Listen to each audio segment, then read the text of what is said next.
Rachel, kahit retired na, tuloy-tuloy pa yung trabaho. Ma'am Lilet, ganun din. Tuloy-tuloy pa yung trabaho, no? Walang tigil. Sabi nga nila, don't try to kill yourselves by working because what will stop. But there's one thing in nature that tells us that we need rest. Look at your heart. You know yung heart, ang tawag yan, may contraction, meron relaxation. Ang tawag natin sa relaxation ay even on the 7-day week, we are, at ang huli ay trust in God. Napakahalaga ng rest.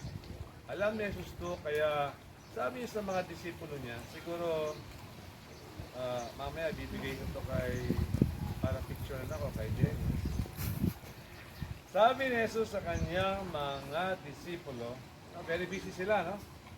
Siniksik ni Jesus ang kanyang ministry for 3.5 years, kaya talagang very busy yun. Tayo ngayon, we can work for 40 years in the public ministry and then retire. But Jesus only had 3.5 years of public ministry. Then let's say, he has to move to another ministry. Pero sabi sa kanyang mga disipulo, very busy tayo. Baka tapusin tayo ng gawain, pero sabi niya, let's go to a place where we can be alone and get some rest. Pero mas maganda yung sinabi sa CJB, come with me by yourselves to a place where we can be alone and you can get some rest. Ano mga points dito?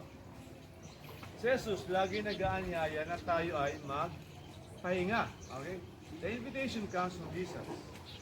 Come.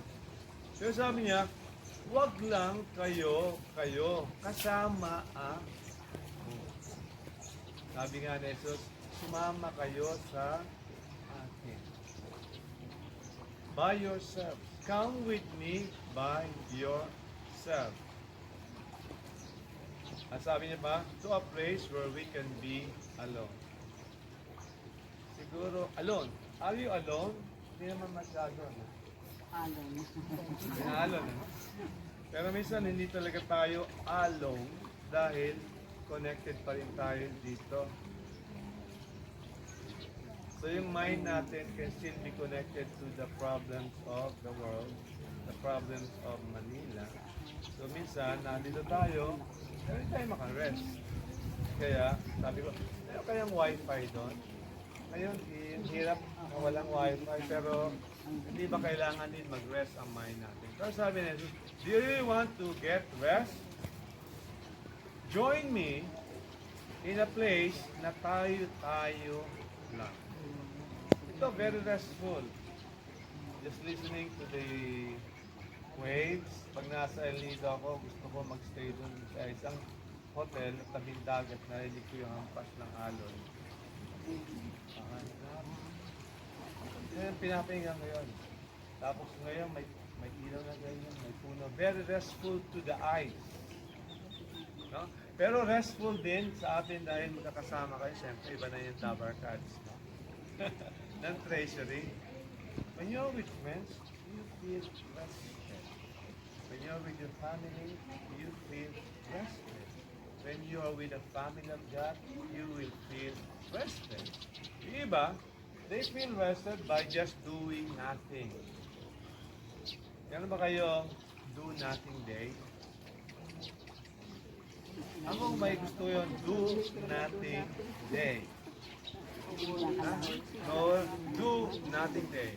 Di ba merong me time day? Ako lang. Do you have that? Kasi sabi namin, there is the ultimate secret of having rest. You know what's the ultimate secret of having rest? Kahit napapaligid tayo ng kapayapaan, pero sabi niya, the ultimate secret in having rest in your life is come with me. Inisip natin na may rest tayo pag Sabado. When actually we're very busy on Sabado. Dito ko yan, di ba? Very busy. Very busy. Bawat isa busy day, busy day, bawat isa. But what makes the business worthwhile? When we know that we are doing it for Jesus and we are doing it with Jesus. Kahit nakakapagod ang gawain ng Panginoon sa iglesia, alam natin na ginagawa natin para sa Panginoon yan at kasama natin si Jesus sa gawain yan. Kaya para sa atin, I feel satisfied. I feel fulfilled. But in our lowness, by the way, are you happy with yourselves alone? Nasubukan niyo na ba? Kahit wala akong kasama, I'm happy with myself. Di ba? Di ba kasi parang gusto nila lagi may kasama. Takot silang mag-isa with themselves. But the most joyous experience, right, brethren, is being with